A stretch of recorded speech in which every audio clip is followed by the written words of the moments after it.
Hello everyone and welcome to Staying Ahead of the Curve. I'm Jeff Snyder, Vice President, Senior Consultant with CAMAC Retirement Group. And we're here back in Washington, D.C. at the National Association of Government Defined Contribution Administrators Industry Roundtable. And I'm joined today by the Executive Director for the City of Los Angeles' Deferred Compensation Plan, Stephen Montagna. Stephen, thanks for joining us. Thank you. And I should have said that you were also the current president of the National Association of Government Defined Contribution Administrators. So my apologies to you, but thanks for joining us. Of course. Thank you. So before, I know what we try to do on the show is really provide a roadmap, and you've done some great work at the City of LA, and I want to get to that. But you're the president, the current president of NAGDCA, and I wonder if you might be able to talk to the audience about the importance of NAGDCA, what NAGDCA means to you, and the importance of your role. NAGDCA is such a special organization. You know, in my job, I'm responsible also for working with benefit programs and our wellness program. And what's really interesting with those is that there is not the kind of national network and resource where you know, peers are talking to each other and sort of being able to share resources. And what's always been so special about NAGDCA is that it's such a wonderful community of industry partners, state and local government folks who are working with these plans, and they, you know, they come year after year. You know, see them year after year. They have a commitment to working in this field, and I think that kind of energy and that kind of information sharing is what makes it so unique. Yeah, there is really a camaraderie, and NAGDCA just isn't about government defined contribution or government retirement plans. We were just talking to Polly Scott about some of the campaigns. I mean, it's about national awareness about retirement. Right, right. Yeah, I mean that's the you know, the huge plus of working together is that we're able to say, hey, why are we doing these things on our own? You know, how can we learn from each other? And then you actually apply that. And it's terrific. Well, credit to the organization, and let's keep it going. And so to that end, in addition to your responsibilities as president, you're also the executive director of the Deferred Comp Plan. And you've done a lot of work around retirement readiness and financial wellness and overall wellness for individual participants. And I wonder if you could share with the audience some of the high-level milestones that you've accomplished over the last several years. Sure. Well, you know, I think the most important thing that we've done that's been a personal passion of mine is really trying to focus in on what is this retirement readiness thing? What does this actually mean? And to be able to quantify it and then to translate it in a way that makes it real and actually actionable for, you know, for plan participants. So there's a lot happening within the industry around calculators and projections, and what we tried to do was to come up with something that was very precise, very specific, and that worked not only from sort of kind of, you know, the underlying methodology and the way that we approached it, but more importantly as a communication tool to reframe it in a way that we believe is going to be most effective for plan participants. And so this is actually really refreshing because, you know, the foundational elements of a defined contribution or retirement plan are the plan design and then the investments. And so much of the conversation has been around those two items. And they're important, they're foundational, right? They're the bedrock by which everything else is built. But then I know the passion, I can hear it in your voice, about communicating and educating. That is driving people into the plan, doing the right things, having the right behavior, getting them prepared. Because if they're not prepared to retire, that has an impact on your organization. Oh yeah, and I think that just, you know, the most fundamental piece of it is, why are we in this business? Why are we doing what we're doing? Why do we want people to participate in these programs? It's for their future retirement income security. That's what they want. They want to know that what the future holds for them, and you know, being able to put the pieces together for them, to help them put the pieces together is so important. So what we've tried to do is to take the defined benefit plan, the pension benefit, and the defined contribution plan, to put those pieces together and then to translate that into what does their future projected income look like relative to what they are projected to be making at the time that they retire. That's the essential piece of information that they need to know to make decisions now that can impact what that number looks like in the future. And how do you define that? Is it defined on at a plan level, or is it defined for the individual? Well, it's actually so the way that we've approached it is to say that we have this concept of lifestyle income, and that's really the gross income that you live off of after you have your primary reductions from your pay that you make into the pension plan, into the defined contribution plan. So let's say you make $100,000. You're putting 10% into the pension plan, and you're a great saver. You're putting 10% into the defined contribution plan. So you're living off of 80,000 gross, right? That's the target, and what we want to translate that and say to our participants and say, 100% of that number is actually, what that means is there's no reduction in your standard of living.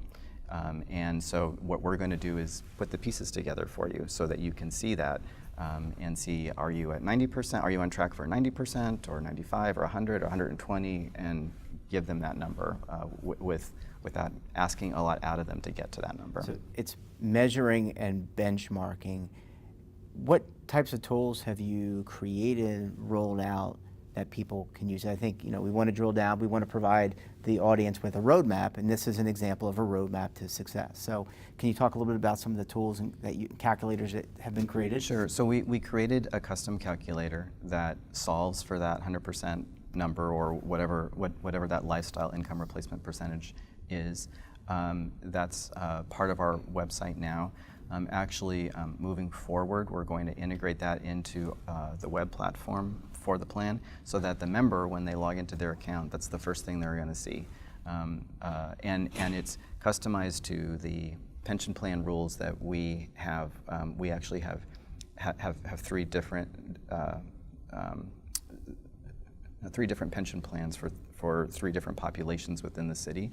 Each of them have different rules, so those rules are plugged in automatically so that the number that the participant is getting is very precise. And do they get a statement of some type annually that kind of brings in the pension benefit, the defined contribution, possibly Social Security, if they're Social Security eligible? Is that something that you're contemplating at least? Well, we don't participate in Social Security, so the web is going to be, because that number can change all the time, and it's also designed to be interactive, so that people can, for example, change the sliders, and they can, show what the impact would be of either changing contribution amounts or going from Roth to pre-tax, or those kinds of changes. So it's not intended to be static. The other thing is we didn't want to be overly reliant on some type of a data feed that's coming from the retirement system, because that takes away some of the flexibility and kind of the dailiness of that experience. We want it to be something that people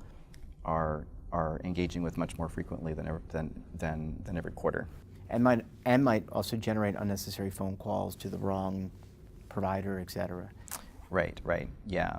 So we considered that kind of approach, but we decided what we want is to create something that can be launched in the simplest way, and from a participant perspective, in the way that's most responsive and customizable for the individual. So that's what's been accomplished. What are you thinking about? I mean, there's obviously phases of doing things like this, and you can't get everything all at once. As though in a perfect world we'd get there, you'd have it all done. But what's the board? What are you thinking about as the ED, the executive director, and the board?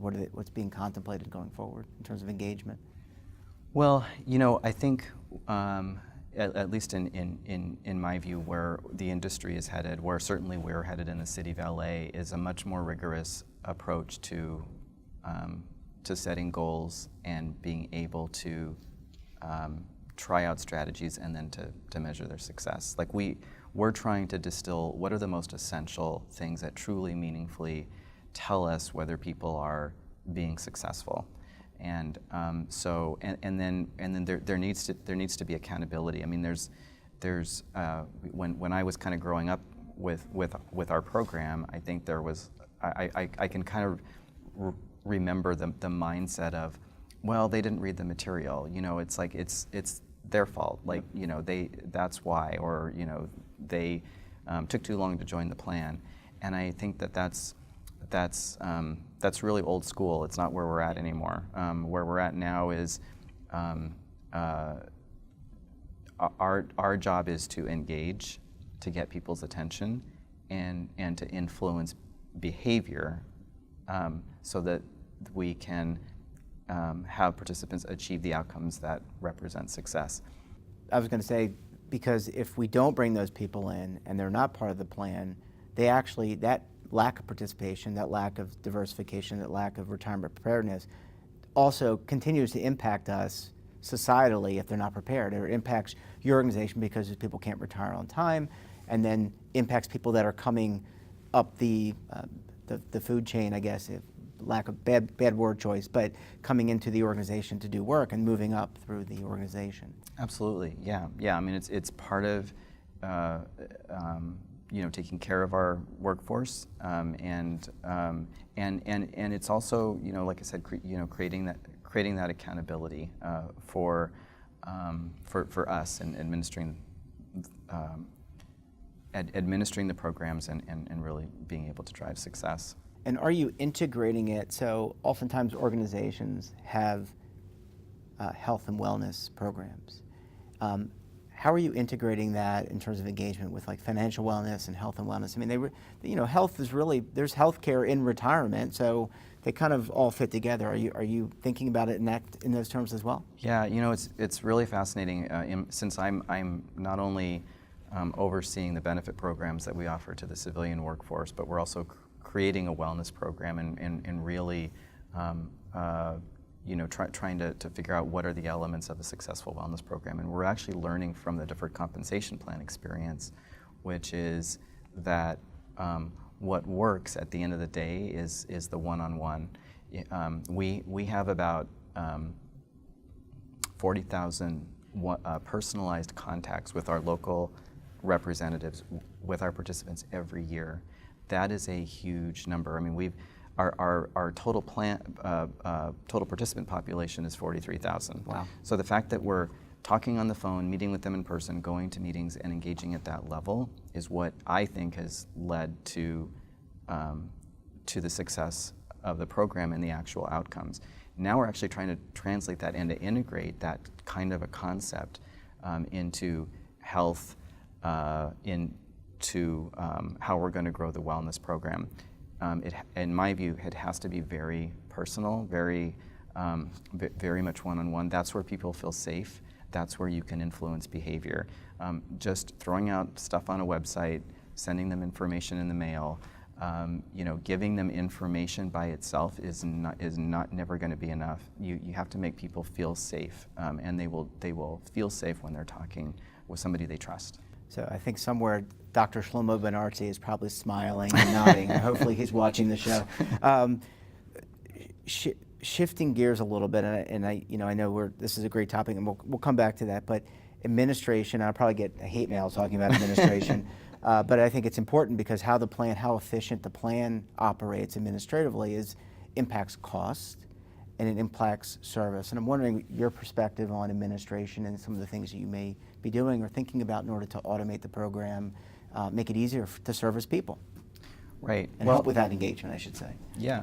I mean, well, this again, the way that this relates to that participant experience is in how did you build the process? How did you build the form? What was that based on? What drove that? Was the sort of these needs, these sort of back office processing needs? Was it that your most important objective was to make sure that it passed the compliance review? Those are important things. They're certainly always going to be part of the mix, but in the hierarchy of what's important, what needs to be at the top is what is the impact on the participant. So if the form is confusing because the compliance said it needs to be this way and the back office processing center says it needs to be laid out this way, that's not going to be effective from the participant's point of view. They're not going to understand. They're going to make bad decisions because they don't have the information presented to them in the way that they need it. And I'll say, quite frankly, our challenge is bigger now than it was 5 years ago, and it's going to be even more challenging 5 years from now. People read less. They want information, need information in much simpler terms. So we have to adapt. We're going to have to think about, and test whether these processes and administration and forms and confirmations and loans information, all of that, is it working or is it not? Are people engaging with it, or are they just not even paying attention? And to your point, I mean, we have a lot of jargon. I mean, from investment jargon, compliance jargon, and so that needs to be tackled. And really, it's about delivery of service, and people consume information in different ways. So people may have a phone app that they want to use, and so they want it presented in a certain way. And as we talked about earlier, that how we communicate with people and how we drive results, and how we drive results is actually going to be an impact on all of us societally and get people towards retirement. So I think how do you plan to tackle that? Is it something where you just work with the service provider or providers and begin to look at each of the processes? Maybe you look at money in or money out, and you say, how can we do that better? Is it a reform of current administrative processes? Right. It's ongoing. It's an ongoing challenge. It's ongoing reinvention, and it needs to be grounded in actual participant experience. So that's the piece that I think we have some catch up to do. Kind of thinking across the industry. So I think before anybody finalizes a form anywhere for anything, get it before some participant focus group and let them ask the questions and find out where are they interpreting or misinterpreting. Don't ask the plan sponsors. They'll give you your opinion. They'll give you their opinions, but they're just as much in the jargon and sort of like in the flow of things. Every time we have done a focus group in our plan, we have always radically altered what we thought was great stuff. So that tells you your best judge is always going to be the customer. So not to put you on the spot, but you're the president of NAGDCA. Will we have some certain breakout sessions at the conference coming up in September, the annual conference, on these topics? I know you're an innovator, a reformer. Maybe that's not the right word, but you're someone you're very passionate about this. Will we see some of these types of breakout sessions at the conference? Oh, absolutely. And one of the things that we introduced last year we're going to grow for this year's conference is the what we call the discussion deck exercise, where there was sort of there were cards, people could pull cards and talk about issues, and that was the most popular by far of all the sessions that we did. And the reason for that is because it gets people around a table brainstorming and challenging each other to think about things. That's creating the opportunity for that kind of creative exchange of ideas. There's no better use of our time at that conference. And it really, it makes it three-dimensional. I mean, you're interacting, you're having that, you're involved, and it really changes and evolves the conference format. Yeah. So I want to shift gears, if I may. We're in Washington, D.C.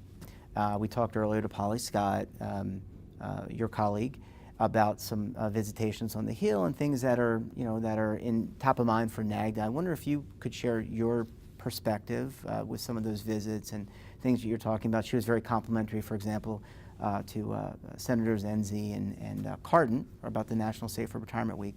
Just want to get your perspective as you see it. Yes, I mean it's. I think the visits were very positive, very productive. I think that we were able to share with them a vision of what we think can help to enhance participants to enhance participant success. I think my impression is that there's a lot of receptivity to that. I think it's clear to me that NAGDCA is a very trusted organization in terms of really advocating for its members, and by members I mean actual plan participants. Yeah. And grounding all of that in everything that we say, and really, look, we're just trying to help them to get to that objective, which is we want them to be successful and safe in retirement. And there are best practices that can be utilized by other sectors of the economy too. It's not just government. There are people who work in the corporate marketplace, or people that work in tax exempt or not-for-profit that can benefit from what NAGDCA is talking about. So it's not just isolated to government. Absolutely, yeah. I mean, as an example, we talked a lot about Roth and sort of, you know, some of the disparities in how Roth assets are treated when they're contributory within the defined contribution plan versus IRAs. Not intentional, I think. I think it's just a matter of sort of how the legislation evolved. But being able to equalize those really, from the participants' point of view, it just makes sense, because people don't like it when you call something by the same name and you have a different set of rules here and a different set of rules there. You know, any way that we can make it simpler and help them to maximize the opportunities for those resources, the better. Yeah, it's taking a complex circumstance and making it easier and consumable. Well, Stephen, thank you so much. We're looking forward to seeing you again at the annual conference, and best of luck until we see you in September. All right, thank you so much. Thanks.